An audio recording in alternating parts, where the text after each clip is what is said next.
The direct and threatening message from ISIS. The parade of faces on video, many of them Westerners who joined their side. And tonight, the White House revealing an urgent hunt for any American who might be thinking of joining ISIS or has come back after signing up with the group. Authorities say in 3 American cities they've already seen it. And we begin here with ABC's chief investigative correspondent, Brian Ross. Brian, what are you learning? Well, David, those 3 cities are where they've already seen it. That's where they're going to start. And U.S. officials said today confronting the threat from ISIS is now of the highest urgency. As ISIS turned up the tempo on its propaganda machine today, with new videos of its military-like formations and dire threats to American civilians, U.S. officials revealed details of a promised crackdown on Westerners who want to join ISIS or already have, like these Britons who appeared in a new video today.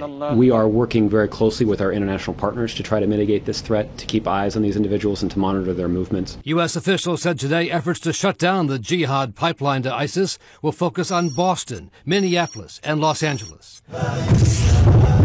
Cities that have already sent a number of young recruits for ISIS basic training, the kind of young men and women seen in this latest video, parading in uniform with brand new AK-47s. The urgency of the coming White House push against ISIS was underscored today by one of the terror group's weekend propaganda messages.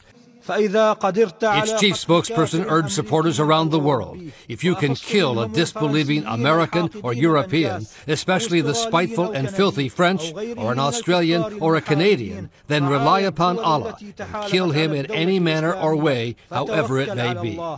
And today, ISIS followers in Algeria posted this video of a 55-year-old French citizen who they said they had kidnapped and would behead in 24 hours unless the French stopped its bombing of ISIS positions in Iraq.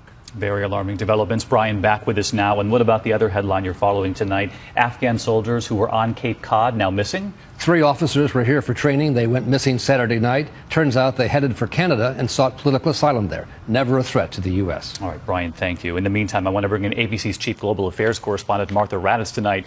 Because, Martha, as you know, those images pouring in, more than 100,000 families now, refugees racing to get out of Syria, urgent fears over ISIS. So what are you learning tonight?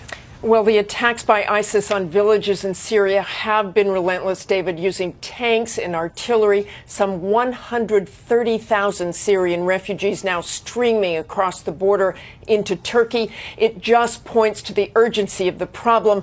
The U.S. has, of course, been striking ISIS targets in Iraq, about 200 of them. But the U.S. is considering strikes in Syria as well. The U.S. has been picking targets for weeks, doing surveillance. Those targets would likely include command and control, weapons, convoys, and any sort of training area. And, of course, the president will be at the UN this week trying to get more support.